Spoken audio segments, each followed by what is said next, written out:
দিকে আজকে দিনে তুমি আমার কাছে চলে আসো, বলো দেখি তুমি আমি যদি রহমানের দিকে হই, মনে রেখে দিও আলহামদুলিল্লাহ ইনশাআল্লাহ আমি আব্বাস সিদ্দিকী রহমানের দিকে, হোসাইনের দিকে।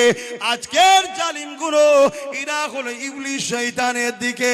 তোমরা রহমানের দিকে যদি থাকতে চাও, আজকে নবীর খানদান গোলাম জানতে চায় আমার দিকে কারা রয়েছে, হাত তুলে তাকাও।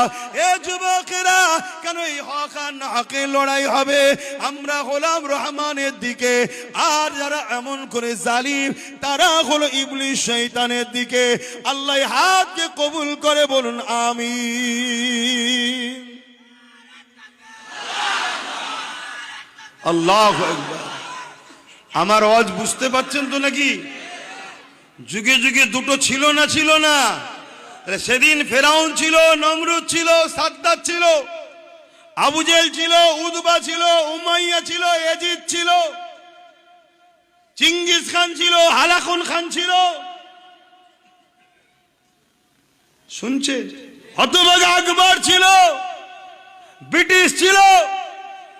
আজকেও জালিমরা আছে না? না, আজকে জালিমরা হলো ইবলিসের দিকে। আর আপনারা কোন দিকে?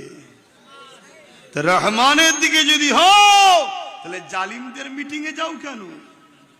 জালিমদের কাতারে কেন? যদি কেউ হও, এটা মুনাফিকি হবে। মুখে বলছে এক আর কাজে দেখাচ্ছ আরেক। শুধু মাথার মধ্যে ঢুকিয়ে দিয়েছে যে মৌলী সাহেবরা রাজনীতির কথা বলবে কেন? প্রত্যেকটা নবী লড়াই করেছে রাজনেতাদের বিরুদ্ধে। বলো কোন মায়ের বেটা যদি থাকো, দাঁড়িয়ে বলো ভুল বলছো। নমরুদ ছিল পৃথিবীর রাজা, তারা রাজনীতির লোক নয়? তার বিরুদ্ধে ইব্রাহিম নবী লড়াই করেছে না করে না? ফেরাউন ছিল মিশরের রাজা, রাজনীতির লোক নয়, কিন্তু ছিল জালিম।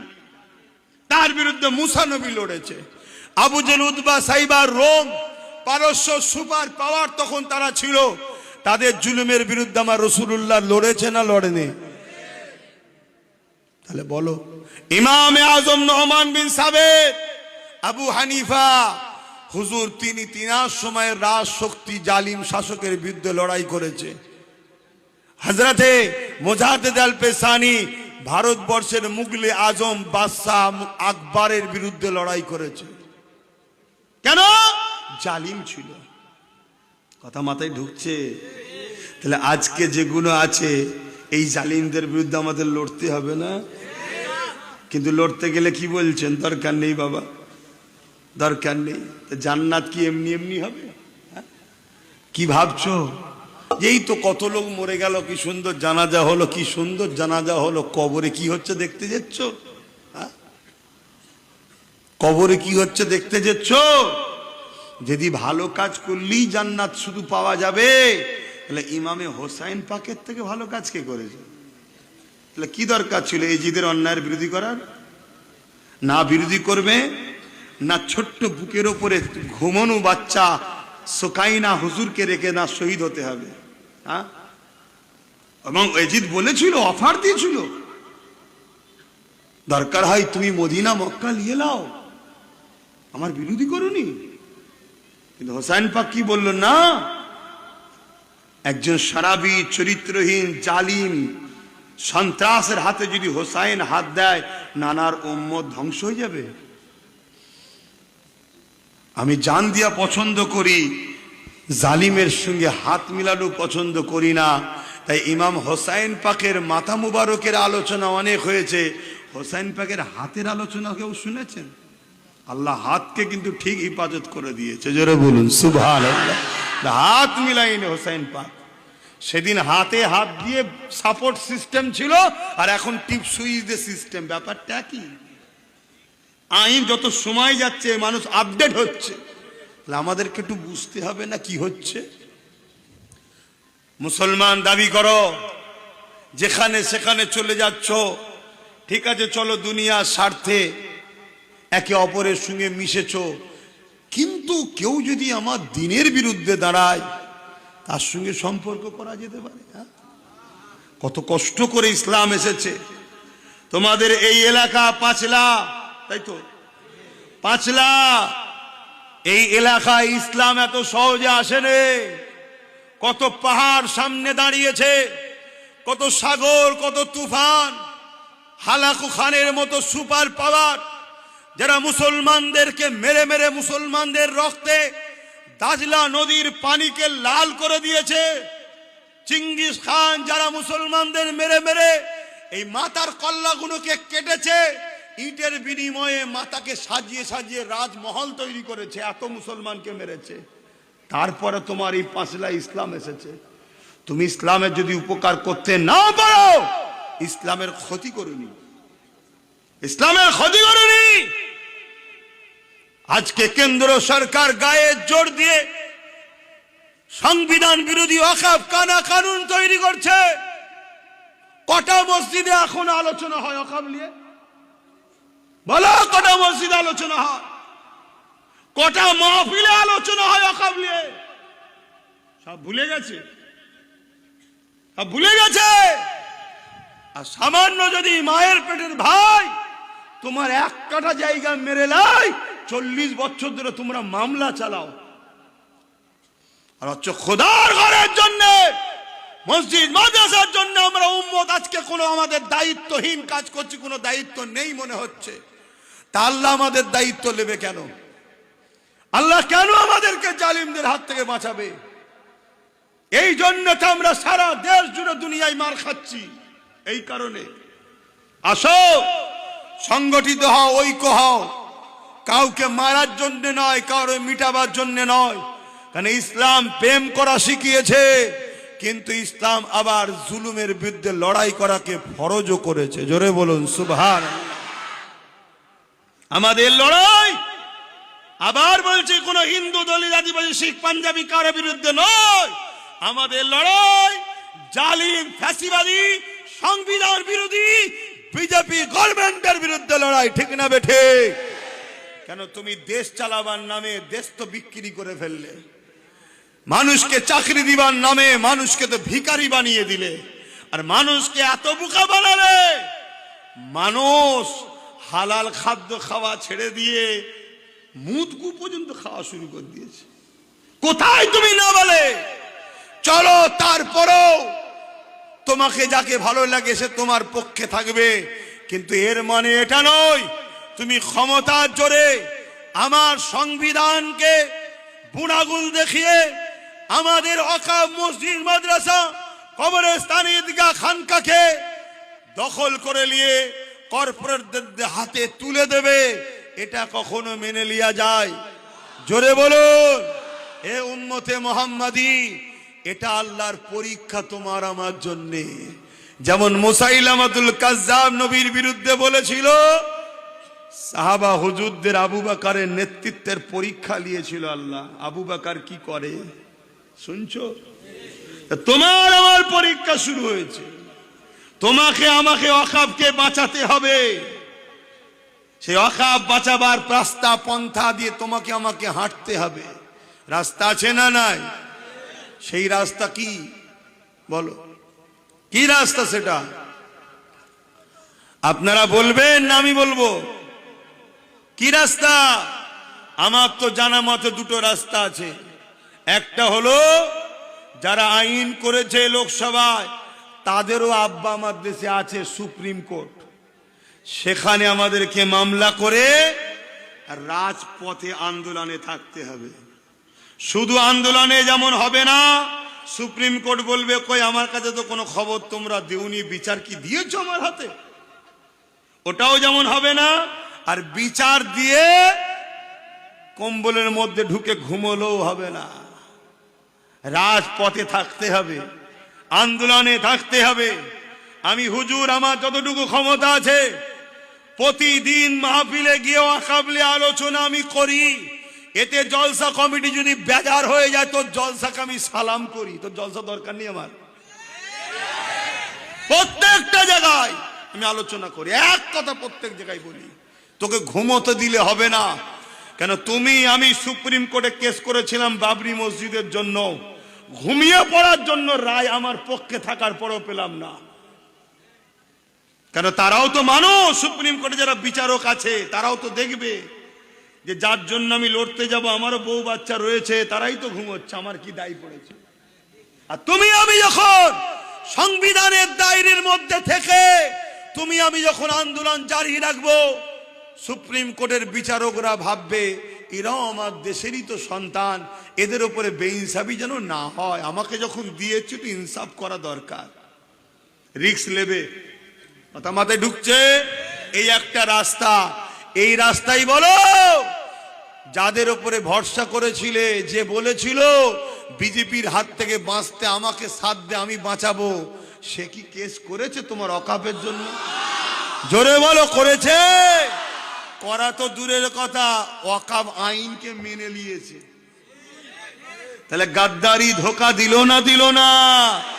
আর যাকে বারবার তোমরা অনেকে গালিগালাজ করতে, ছোট বড় কথা বলতে, সেই দেখো কোরাইশ বংশের বাচ্চা নওশাদ কেস চালাচ্ছে এখনো। তাহলে বলো এই ওয়াকাবকে যদি ফিরাতে চাও তাহলে কেসটা আরো মজবুত ভাবে চলুক, দরকার আছে না না? তাহলে তার হাতকে শক্ত করা দরকার আছে না না? তার হাতকে কারা শক্ত করতে চাও হাত তুলে সাক্ষী দাও, এই হাত তুলে লম্বা করে সাক্ষী দাও।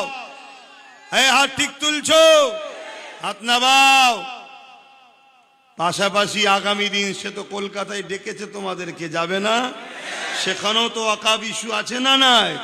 যাও তার সাথ দাও, দরকার আছে না না? হ্যাঁ, যা তার ডাকে চলে যাচ্ছ, কত মাতাল গাঁজাখোর চোর সমাজ বিরোধী তারা ডাকতে চলে যাচ্ছ, আর এ তো তোমার মসজিদ মাদ্রাসার জন্যও লড়ছে। সাথ দাও। যখন কলিকাতা ভরে যাবে, এখান থেকে আওয়াজ উঠবে বিজেপির কালা কানুন মানছি না, ওয়াকাব কালা কানুনকে বাতিল করতে হবে, এই আওয়াজটা এখান থেকে শুধু থাকবে না, এর প্রভাবটা দিল্লিতে পড়বে। তোমরা আন্দোলন বোঝো কি জানি না, বোঝো তো নাকি? তাহলে এই দেখো তোমাদের যাওয়া দরকার। পাশাপাশি ওই ওয়াকাবকে যদি বাঁচাতে চাও, দ্বিতীয় কোন শক্তিতে ওয়াকাবটাকে লুটছে? বলো বলো বলো। রাজ শক্তি। রাজ শক্তি দখল করে তারা সংবিধানের বিরুদ্ধে গিয়ে আমার ওয়াকাবকে লুটছে। তাহলে আমাদেরকেও রাজ শক্তি দখল করতে হবে, করে সংবিধানের যে ধারা, সেই ধারাতেই আবার অন্যায় আইনকে বাতিল করে নতুন করে আবার আইন তৈরি করে সংবিধানের অনুযায়ী ওয়াকাবকে ফিরিয়ে নিতে হবে। তৃতীয় কোনো অপশন আছে? যদি থাকে বলো। বলবে তো যে কলমা খানি করে কোরআন খতম করে হাত তুলে দোয়া আছে, কেঁদে কুদে গড়াগড়ি করে নাও, হয়ে যাবে। তাহলে তো বদরের মাঠে যাওয়ার দরকার ছিল না। নবী তো যখন শুনেছিল যে 300-1000-এর উপরে আসছে, এই সাহাবারা বসে যাও বসে যাও, ফাতিহা পড়ো, দরুদ শরীফ পড়ো, এই কলমা শরীফ পড়ো, একটু কাঁদো, এক্ষুনি সব ঠিক হয়ে যাবে। ওটা করেছিল নবী? বাস্তবটার সঙ্গে মোকাবেলা করতে হয় বাপ। ধর্মের সাথে যদি বাস্তবের মিল না থাকে, তাহলে তুমি কি ধর্ম করছো? কথা শুনছেন তো নাকি? হায়রে আমাদের জিন্দেগি আজকে কোথায়? আজ আমরা সামান্য 100, 200, 300, 500, 1000, 2000, 5000 সামান্য ছোটখাটো পথ পেয়ে বিক্রি হয়ে যাচ্ছি। কিন্তু সাহাবা হুজুরদের মধ্যে আল্লাহ জান্নাতকে পাওয়ার জন্য শহীদ হওয়ার এত বাসনা ছিল। আল্লাহ নবী যখন মদিনার জমিনে নববী শরীফে ঘোষণা করে দিল 1000-এর উপরে জালিম বাহিনী আসছে, সুসজ্জিত যুদ্ধা অস্ত্র নিয়ে, কে আছো মদিনাকে হিফাজতের জন্য? বাবারা তোমরা আমার পাশে দাঁড়াবে। কে আছো বাবা? চলো বাবা চলো। এই সময় সাহাবাদের মধ্যে থেকে এমন করে একটা বাড়িতে একটা মুরব্বী বাপ রয়েছে, আর তিনের একটা যুবক ছেলে রয়েছে। ইনাদের দুজনের মধ্যে কথা কাটাকাটি হতে লেগেছে। এই কথা কাটাকাটি তোমার আমার মতো নয়। বাপ বলতে লেগেছে, বাবা ছেলে তুমি ঘরে থাকো, আমি রাসূলুল্লাহর সঙ্গে গিয়ে আল্লাহ নবীর পক্ষে দাঁড়িয়ে জালিমদের মোকাবেলা করব, আর ওই ময়দানে যদি আমি শহীদ হয়ে যাই, কিয়ামতের দিন আমি জান্নাতে চলে যাব। এই সময় ছেলে বলছে, না আব্বা যান, আপনাকে যেতে দেব না, কেন আপনার বয়স হয়েছে, আপনি ঘরে থাকে, আমি যুবক রাসূলুল্লাহর সাথে যাব, আল্লাহর জন্য, নবীর জন্য, মানবতার জন্য, হকের জন্য, সত্যের জন্য, দ্বীনের জন্য আমি লড়াই করব জালিমদের বিরুদ্ধে। ওই লড়াইয়ে আল্লাহ যদি আমাকে শহীদের মাকাম দেয়, আমি কিয়ামতের দিনে বড় নসিবওয়ালা, শানওয়ালা হয়ে যাব।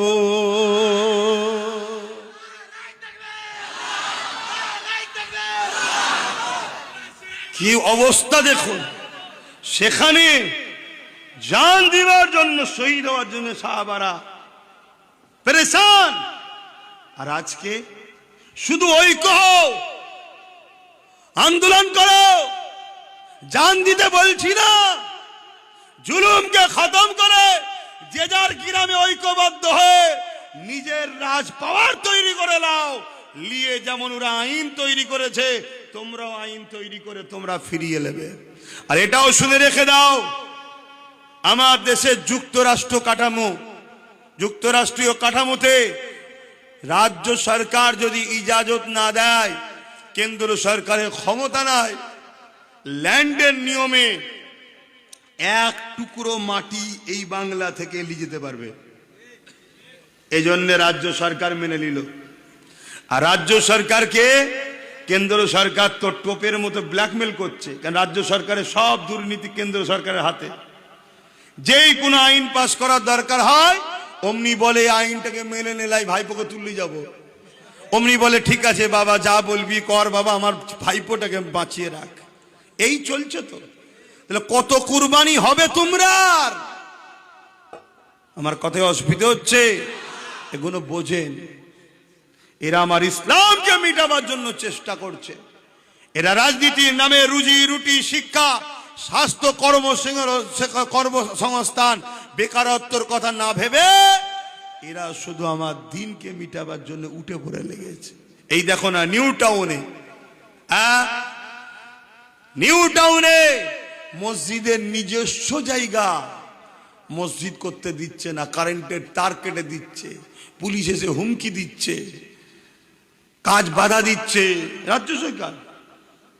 যে বলে আমি মুসলিম দরদি, উপর পর্যন্ত অপর দিকে 11,000 কোটি টাকা কম বেশি জনগণের টাকা, দেশের টাকা দিয়ে একটা বিশেষ ধর্মের স্থান তৈরি করছে।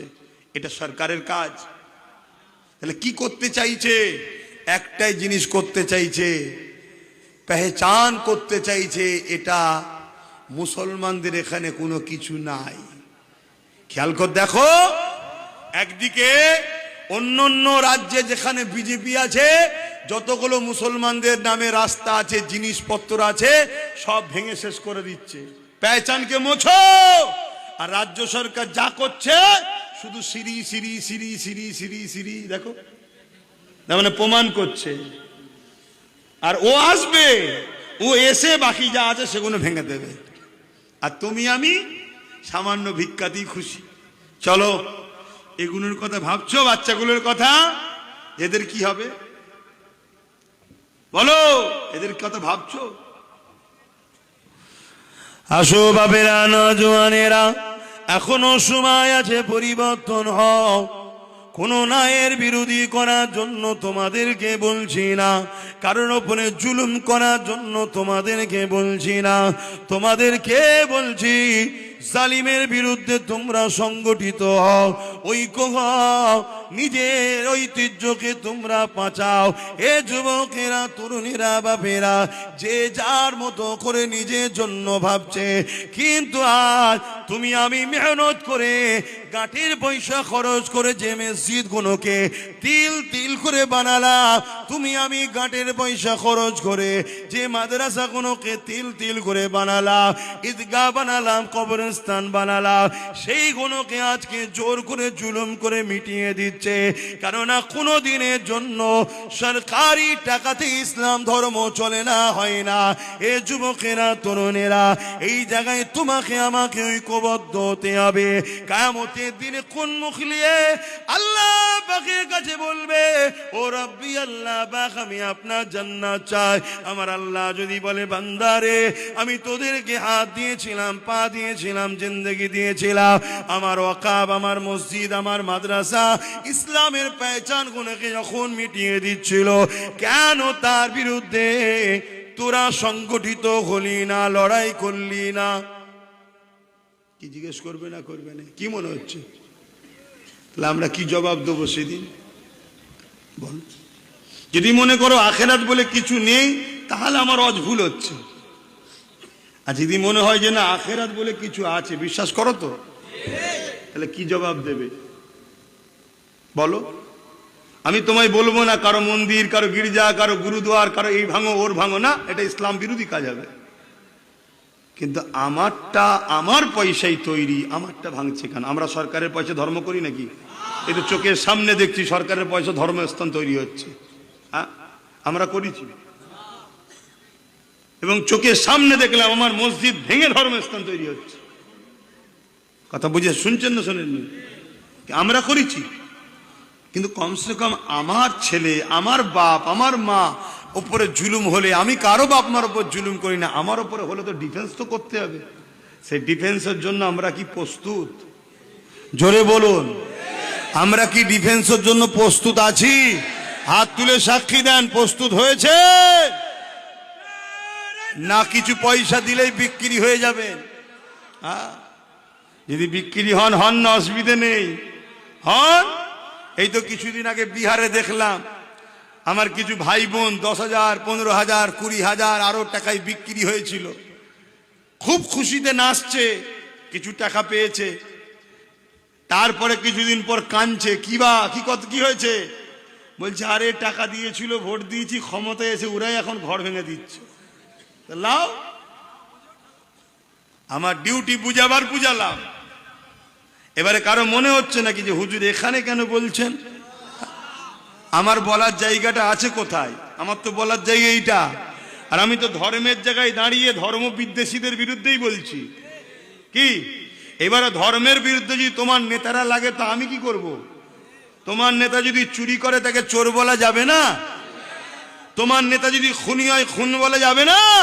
তেমন ঠিক তোমার নেতা আমার মসজিদ, মাদ্রাসা, ইসলামের দুশ্মন, হ্যাঁ কি না? তাহলে এই ইসলামের পক্ষের জায়গায় দাঁড়িয়ে ইসলামের দুশ্মনের বিরুদ্ধে বলবো না? এখানে যদি বসে মরা ফেরাউনের বিরুদ্ধে বলা যায়, এখানে যদি বসে মরা নমরুদের বিরুদ্ধে বলা যায়, এখান থেকে বসে যদি আবু জেহেল, উতবা, সাইবা মরা ইসলামের দুশ্মন ছিল, আজও তাদের আলোচনা করা যায়, তাহলে আজকের দিনে জেন্ত ফেরাউন, জেন্ত নমরুদ, জেন্ত আবু জেহেল যারা আছে, তাদের বিরুদ্ধে বলতে হবে না? হবে না? কিন্তু বলছে কই? বলার তো বলছে না। উপরন্ত যদি আমি বলি, আবার আমার পিছনে লেগে গেছে অনেক মৌলী সাহেব, শুনছেন না? আবার নতুন করে আর একটা টিম নামানো হয়েছে। তারা নতুন করে আমাদের কাছে ঢুকার জন্য বলছে ধর্ম নিয়ে রাজনীতি করা যাবে না, ধর্ম নিয়ে চলবে না। আমার তো মনে হচ্ছে ঠান্ডা একটু কমেছে বলে মনে কম্বল থেকে বেরিয়েছে। এতক্ষণ ছিলিস কোথা? যখন বলল মমতা ব্যানার্জির আইন মেনে নিলাম কেন্দ্র সরকারের, যখন এতগুলো পুরীতে, এই দীঘাতে, এখানে ওখানে সব জায়গায় ধর্মস্থান করে ফেললো, তখন তোরা কোথায় ছিলিস রে? ওই যে খুব ঠান্ডা ছিল তো কম্বলের ভেতরে ছিলাম। তার মানে কি দিন এসে গেছে, এবারে একটুখানি বিভাজন করতে হবে, তো বোকা বানাতে হবে, তো টেনে নিয়ে যাবে, নিয়ে গিয়ে মাথায় হাত বুলিয়ে লাস্টে কি বলবে জানেন? সব ঠিক আছে, আর একটা বাদ দাও না, বিজেপিটা চলে আসতে পারে। ঠিক এই কথাটাই বলবে। দেখেলিস আমার কথা? কেন এ জাতিকে বিজেপির ভয় না দেখালে তো এর কোলে উঠবে না। আর কিন্তু যারা আমার কথা হলো, বিজেপি আর টিএমসির মধ্যে পার্থক্যটা কি? এই হ্যাঁ, ঠিক বলছেন।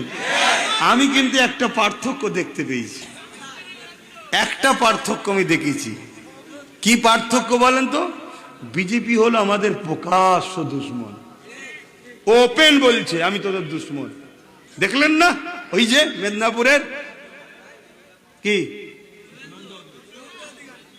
ওর তো উচিত পাগলা কারোতে থাকা দরকার, বাইরে ঘুরছে। কখন যে কি বলছে কোনো ঠিক নেই। হ্যাঁ, কখন বলছে আমি হিন্দুদের নেতা, আবার বলছে রাষ্ট্রীয় ভারত কি রাষ্ট্রীয় মুসলিমদেরকে আমরা রাষ্ট্রবাদী মুসলিম আর রাষ্ট্রবিরোধী মুসলিম। মানে মুসলমান যে হবে সে রাষ্ট্রের সঙ্গে গাদ্দারি করতে পারে না। মুসলমান নবীর উম্মত যে দেশের সঙ্গে গাদ্দারি করবে সে মুসলমান থাকতে পারে না। কথা শুনছেন না শোনেন না? হ্যাঁ, দেশের সঙ্গে যে গাদ্দারি করবে সে কখনো নবীর উম্মত মুসলমান ঈমানদার থাকতে পারে না। কারণ আমার নবী দেশকে ভালোবেসেছে, আমাদেরকে বাঁচতে হবে, এটা বিভাজন তৈরি করে দিচ্ছে। তো যাই হোক, তো সেই জায়গায় কখন যে কি বলছে দেখছেন না?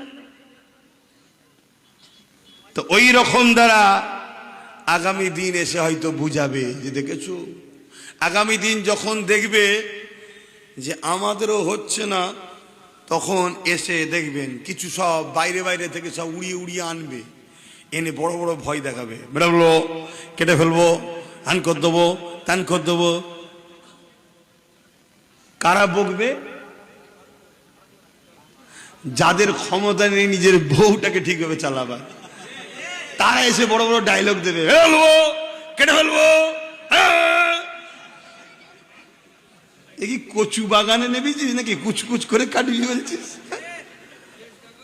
কেন ভয় দেখাবে? ভয় ভয় কেন? এরা ভয় যদি না খায় তাহলে তো নওশাদের সাথে চলে যাবে।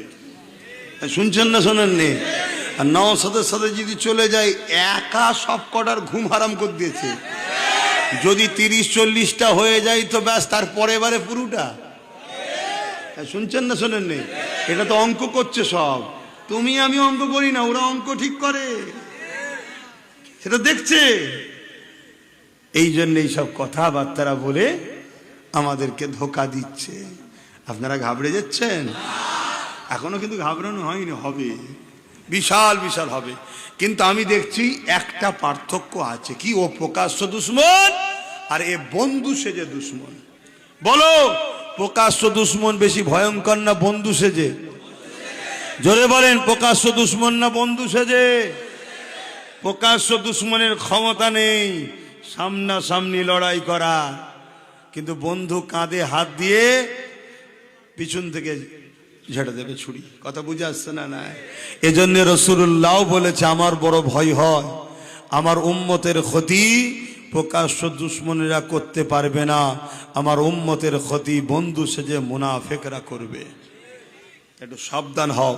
প্রকাশ্য দুশ্মন কেন্দ্র সরকার, তাই রাম মন্দির খেয়ে আমাদেরকে প্রসাদ কিন্তু খাওয়াতে পারেনি। আর বন্ধু সেজে প্রসাদ খেয়েছে না খাইনি? প্রসাদ খেলে ঈমান থাকবে? হ্যাঁ, তাহলে কি করছে বুঝতে পারছো? তাহলে বলো, আমার শেষ কথা, অসুবিধা হচ্ছে? দিদি মুদি ইসলামের দুশ্মন না দুশ্মন নয়? তা দুশ্মনদের বিরুদ্ধে ইসলাম ধর্ম প্রচারক হিসেবে আমার বলা দরকার আছে না? না। কারা কারা এদেরকে দুশ্মন বলে মানো? হাত তুলে দেখাও, লম্বা করে হাত তোলো। দেখেছো খালি জোর করছি, জোর করছি, কাউকে জোর করেছি? হাত নামাও। আমি আগেও বলেছি, আজও বলছি, মিশকাত শরীফের হাদিস, আল্লাহ নবী বলছেন, কোন মুসলমান কোন জালিমকে যদি কোনো মুসলমান জালিম জানার পরও তাকে শক্তিশালী করার জন্য সাথ দেয়, শুনছেন? আল্লাহ রসুল বলছেন ওই মুসলমানটা ইসলাম থেকে বেরিয়ে যাবে। যে ইসলাম থেকে বেরিয়ে যায় তার ঈমান থাকে? জোরে বলেন। খুব সাবধান হও। এই দুই সরকার জালিম জানার পরও যদি এদেরকে কেউ ভোট দেয় শক্তিশালী করার জন্য না হারাবার জন্য? এদেরকে ভোট দেয় কি জন্যে? জোরে বলেন, ভোট দিয়ে হয় কি জন্যে? এরা জালিম না জালিম নয়? জালিমকে যে ভোট দেবে শক্তিশালী করার জন্যে, আল্লাহ রসুল বলছেন যে জালিমকে সাথ দেয় শক্তিশালী করার জন্যে, সে মুসলমান ইসলামে থেকে বেরিয়ে যায়, তার ঈমান। তাহলে এদেরকে ভোট দেওয়া যাবে? জোরে বলে। এই কথাটা বলাতে আপনাদের কারো কষ্ট হচ্ছে নাকি? খুব সাবধান হও, বোঝো। যদি না বোঝো তোমরা ডাইরেক্ট না হলে ইনডাইরেক্ট মসজিদ মাদ্রাসার বিরুদ্ধে তোমরা হয়ে কিন্তু ধ্বংস হয়ে যাবে। আল্লাহ তার দিনের জন্য যথেষ্ট, কিন্তু তুমি আমি ভুল করে না ফেলি, এটা মাথায় রাখবে। আসো নবী পাককে একটু সালাত ও সালাম দিয়া, নবী সালাম